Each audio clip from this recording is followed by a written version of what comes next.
Nagpa-baby glow ako. Diba pa first ng mukha?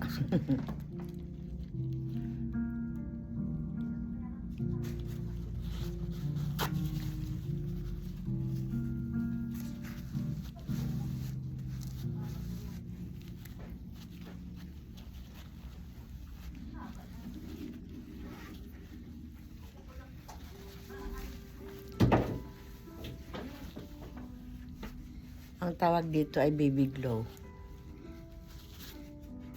Dito sa Inner Beauty Spa. Sa business ng anak kong si Apple Fiel. Tapos nalalagyan na ng ano yan? Sunscreen. Sunscreen. Mukhang 16 years old na. Thank you for watching and kindly follow for more.